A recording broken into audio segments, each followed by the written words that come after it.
I'm down now. And now you've decided you want to chat.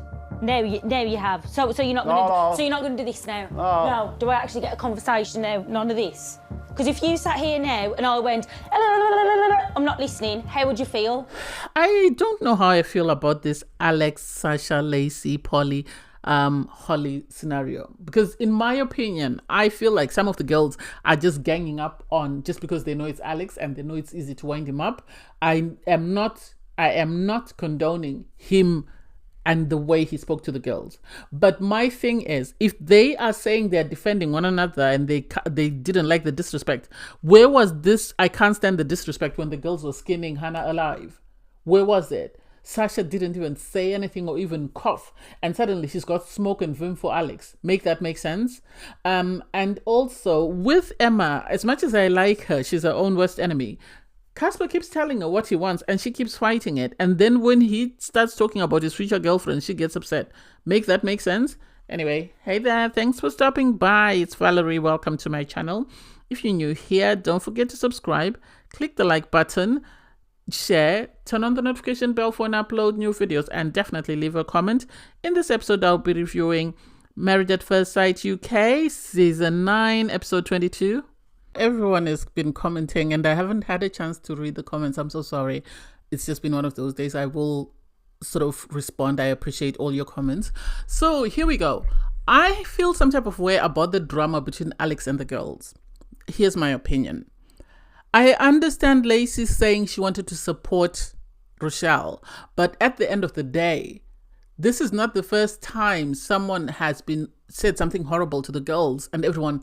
There's been crickets. We've all sat through, Casper saying whatever he said. We've all sat through the number of times that Adam has said whatever he said about his wife. And all the girls have been crickets. They've been crickets. But now suddenly, because it involves Hannah, everyone is chiming in. And the way they spoke, even if they were not happy with the way Alex spoke, I didn't like the way people like Sasha suddenly got involved and her tone of voice towards him. I didn't like that. Lacey, I think, was trying to back up her girls, Holly and Polly, and this is why she spoke up. It wasn't more about Rochelle. I think she was trying to back up her girls in saying that Hannah is the enemy. And so now the enemy has left the building. I wonder what they're going to do. Anyway, I'm off my soapbox. So, it's the following morning after the commitment ceremony and people are still heads are reeling from this incident with Alex and everyone else. It seems Luke and his wife, Amy, they're in a good place. They are not involved in this drama, so they couldn't care less. You have Emma and Casper. Emma and Casper were not involved as well in the drama. They minded their own business, so they're in a good place. Lacey is upset about what happened and the fact that she doesn't like the way Alex spoke to her. But her husband is quiet because he doesn't like the drama. And the problem is the girls that are speaking up, their husbands don't like drama. And so now they're involving their husbands in the drama just because they started this mess. You have Sasha. Apparently, Sasha and Ross didn't stay in the same apartment because Sasha is upset with Ross. Apparently, Alex asked to speak to Ross. I think it was a good thing he spoke to Ross first and apologized to Ross for the way he had spoken to Ross's wife. I think that's a good idea. Do I think he should have spoken to Sasha immediately? No. Cooler heads needed to prevail. They should have waited, slept on it, and then the following day had a conversation. Because when you're riled up, whatever anyone else has to say, everything is just going to be going in through one ear and out the other. So yes, she's upset because the following morning she had a visit from Shannon and she was saying, Ross left because he was upset because I felt he wasn't supporting me. He received a message from Alex saying that he would only apologize to me out of respect for him. And he's justified if he feels he doesn't owe her an apology, but out of respect for his friend is going to apologize. There's nothing wrong with that. There is nothing wrong with that. She can take it how she feels. She can feel slighted, but at the end of the day, he doesn't have a relationship with her. He's got a relationship with the husband. So out of respect for his relationship with the husband, he's going to apologize. And she can either take the apology or she can keep it stepping. She's not being forced to accept the apology anyway. Because at the end of the day, the reason why he came after her is because she involved herself in somebody else's mess. If she had sat there like Emma and minded her business, none of this would have taken place, because the girls she was speaking up for are capable of speaking up for themselves. We've seen them countless times speak up for themselves. So the idea that they needed Sasha to speak up for them, Sasha didn't need to be involved in that mess. I feel like she spoke that way. It reminded me of Josh and Jesse with her wife from Love Island, the way Jesse spoke to Josh, and yet everyone else had been chiming in and she had been quiet. And the moment Josh opened his mouth, that's when she went into attack mode. And this is how it feels for me when it comes to Alex and Sasha's situation. Sasha was not involved. When the girls were going after Hannah, she was not involved. But suddenly she's got mouth, she's got lip to say whatever she wants to say. This is not her business. She needs to mind her business. I'm sorry, I have no empathy for her. As much as I don't support what Alex did, I have no empathy for Sasha. Apparently, Alex and his wife slept in separate apartments because she was upset. She felt disrespected with the way he spoke to her friends. Holly, Polly, Lacey have no leg to stand on, in my opinion. Their feet were not held to the fire. I know Paul has put out a statement to say, yes, we only see a few edited bits, but these things were addressed. I wish we had seen what was addressed. Because if you're going to show us the fight, then show us the resolution. So I have no empathy for Holly as much as she feels aggrieved. If she wants to pack her bag and go home, she's more than welcome to go home. Kieran and Christina, it seems, are still struggling after the commitment ceremony, because it's not a good thing to hear, especially when you've been the number one couple in the experiment and to suddenly find out that, oh, there are things that are not going great. And I think because she's got this history of dating, Christina, and she's had troubles with relationships because of this PMDD, she's at a point whereby she's always prepared for a guy to say, no, this is a bit too much for me and I can't take it. And I like the fact that Kieran is saying to her, this is something I've never dealt with. I need time to see whether it's something that I can cope with long term, because he's not just looking at the relationship 2 months from now. He's looking at it long term to say, is this something that I can sustain, or is this something that is a bit too much for me? And I feel I need to, press eject and jump out of this aeroplane before things get any deeper. So I give him credit for that. Anyway, the couples receive a note to say it's love-hate week. And so they need to come up with 3 things they like and 3 things they dislike about their partner. And first up is Amy and Luke. And Amy is saying, at times, with Luke, he comes across as a bit performative, as though he's trying to impress everyone. And so to her, that can seem fake, and that sort of causes her to distance herself from him, because she knows him, because she spends more time with him. And so when he starts putting on these performances, it sort of makes her question whether or not he's genuine. So she says, at times you feel as though you're fake. And for him, I like his explanation that, I'm coming into a new environment where it's like high school. Everybody else has already got to know one another. And I'm trying to sort of find how I can fit in. And at times I know I might say things trying to impress people. And I'm sorry if this is how it makes you feel. I'll work on it. And I was like, oh, that's cute. Next up is Lacey and Nate. Lacey's saying, you lack depth.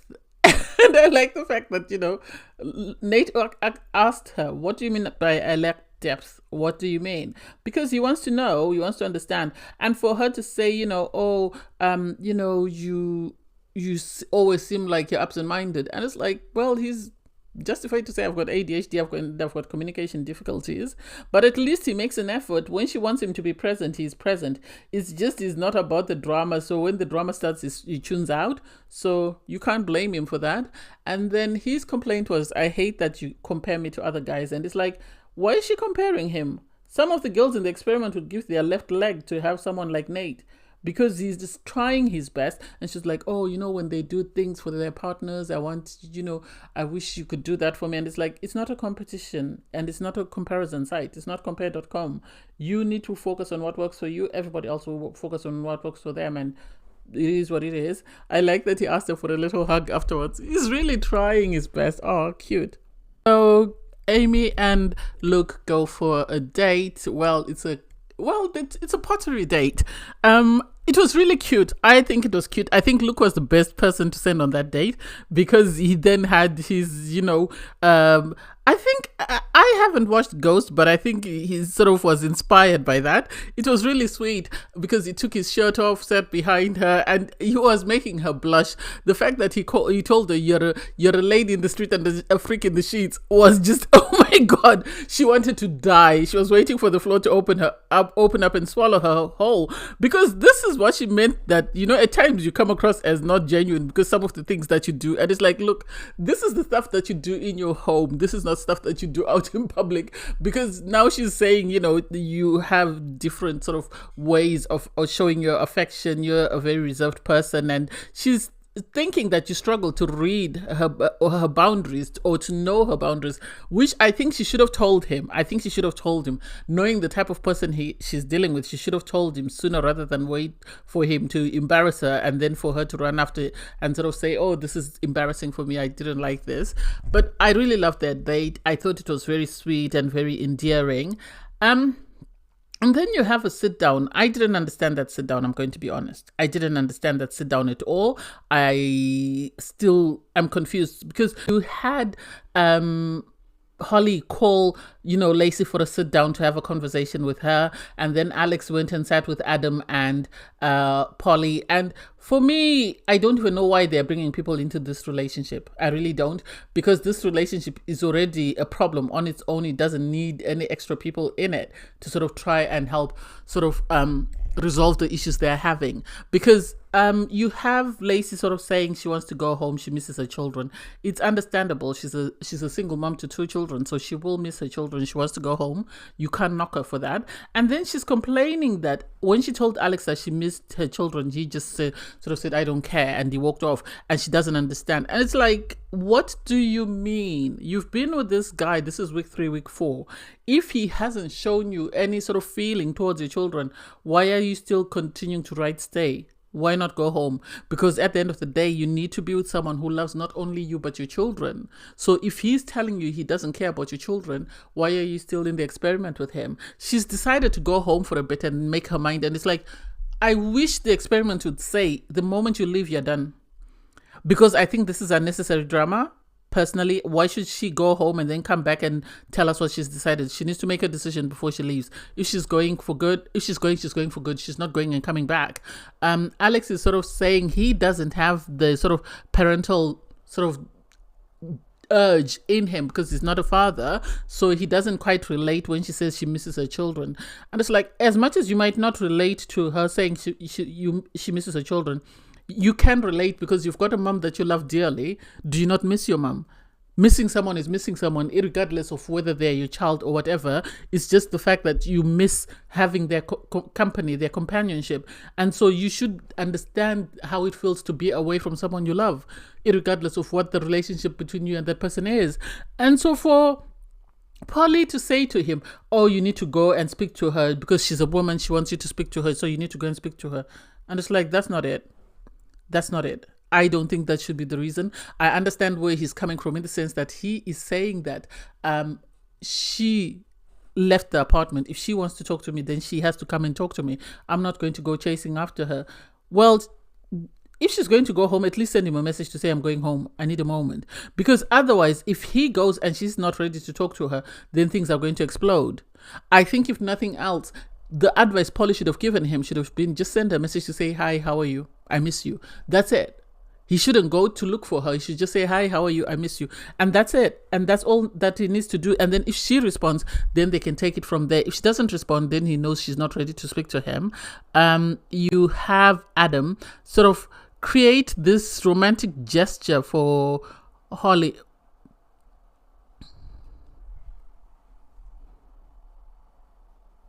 I'm personally going to need people to tell me their standards for what they consider to be romantic. Because you have Adam and Polly. Well, Adam says he sent Polly out, for a couple of hours so that he can get the place ready. He puts out a couple of candles, some rose petals, and then he cooks this pasta dish. I don't know whether it was a ready-made sauce and whatever looked like chicken or whatever. It looked like slop on a plate, more or less. And the way Polly was grinning from ear to ear, saying this is the most romantic thing someone has done for her, the bar is very low.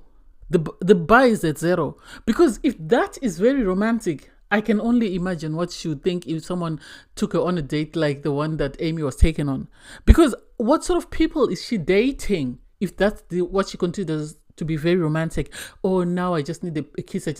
Why is she having to beg this man for every single thing that he does? Someone explain this to me. Is this how relationships work? Do you have to constantly be asking for every single thing? Hold my hand, kiss me, make love to me, make me a romantic dinner, buy me flowers. No, that's not a romantic gesture. That's someone responding to a demand. Charlene came to see Casper and Emma. And they're both their own worst enemy, in my opinion, in the sense that they're both self-sabotaging, and then they complain when things don't go their way, because they're discussing intimacy, so they are encouraged to sort of hug. And in the hug, you have Emma sort of leaning onto Casper. And Casper says he loves that. He really liked that because that was the first time he felt in control and he felt like Emma really needed him.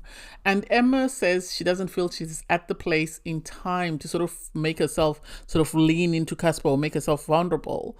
And it's like, this is the same thing. We're going around the same merry-go-round and we don't seem to be getting anywhere. He said this before. He said he likes it when she's vulnerable. That's the side of her that he likes, because he feels like, I think he wants to feel needed. He wants to feel wanted. That's the impression that I get. But her telling him that, I don't think I'm at that place in time whereby I can do that with you, is just a slap in his face. And sadly, he is going to retreat, as he says, because he wants to practice this for the next relationship that he's in. And she then gets upset that, why did he say that? Why am I a practice run? Why is he talking about a future relationship when he's currently wearing a wedding ring? And it's like, maybe you need to censor yourself. Maybe you need to be more mindful of what you're saying.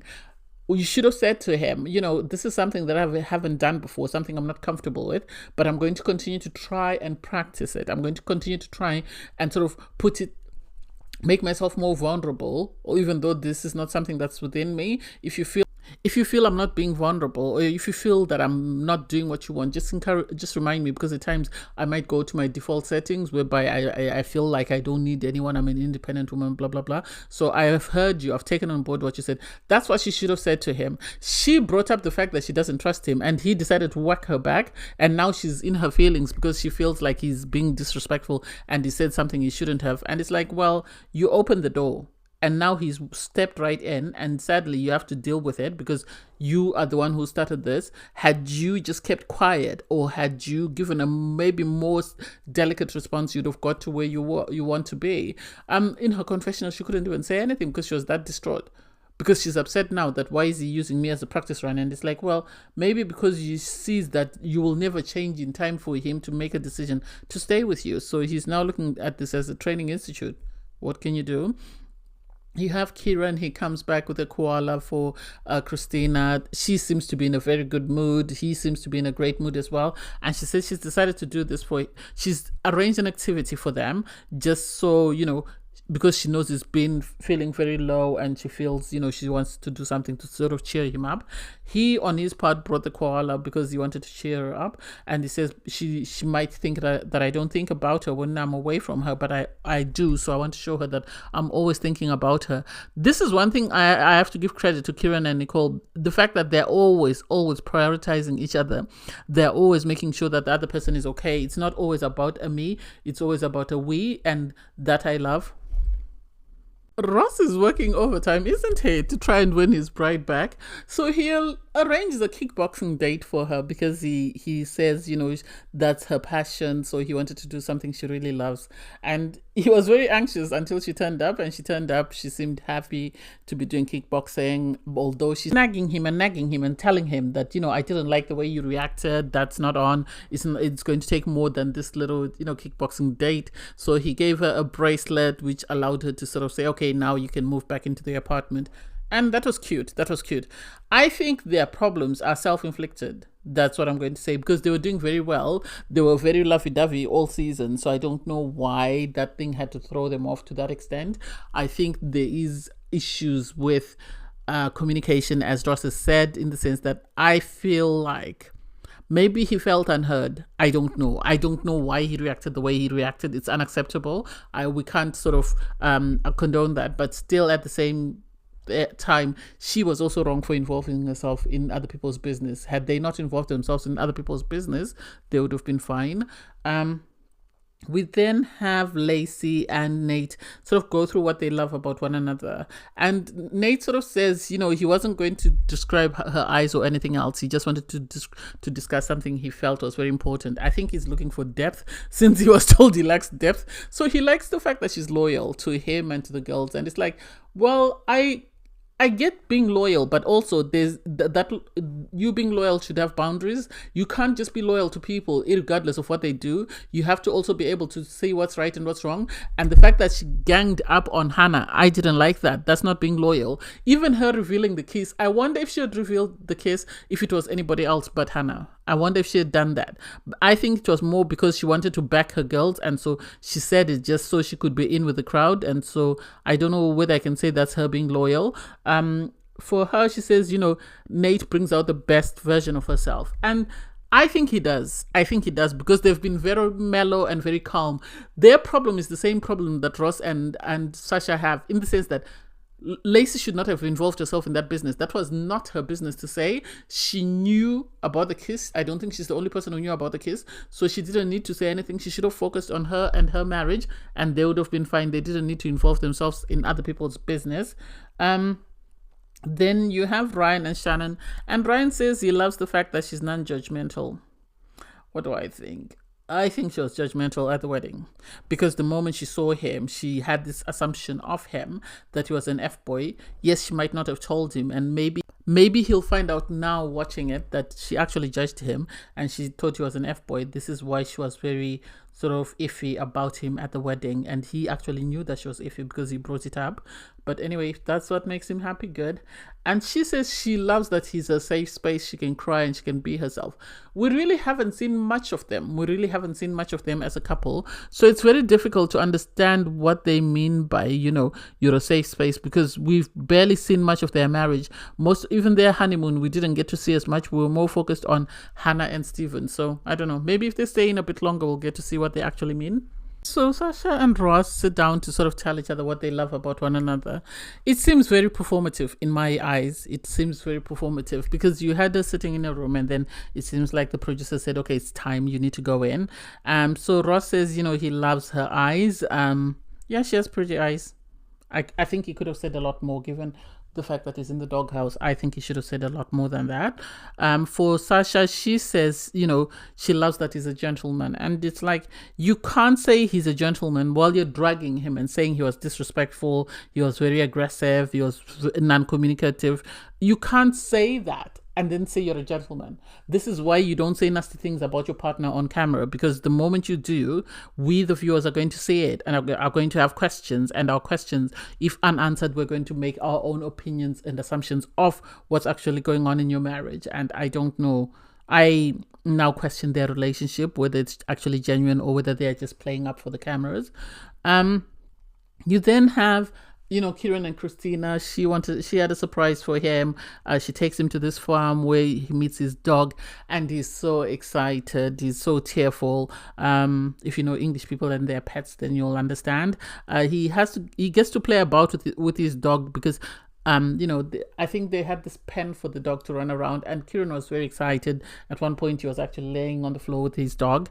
And then they sit down and go through their wedding pictures. For me, it comes across as though Kieran had said, I'm done. It comes across as though Kieran had said, I'm done, and was ready to leave the experiment. And it seems like Christina is trying to do any and everything to sort of remind him of the good times so that he doesn't leave. And it's like, well, the problem you have is, even if you make up now, you're still going to have the bad days. And when the bad days happen, what's going to, you know, you're going to be back to square zero. So I don't get why you're even wasting time sort of trying to impress him or sort of get him to stay. He needs to be able to make his decision without you influencing his decision, because otherwise it seems as though you're trying to convince him to stay with you when he doesn't want to stay with you. So make up your mind. Do you want to stay with him, or do you want to leave him? Which is it? Because I am confused as to why you're making so much effort. Anyway, thanks guys for watching. Please don't forget to like, share, comment and subscribe, and click the link in my video to watch my review from episode 21. Bye guys.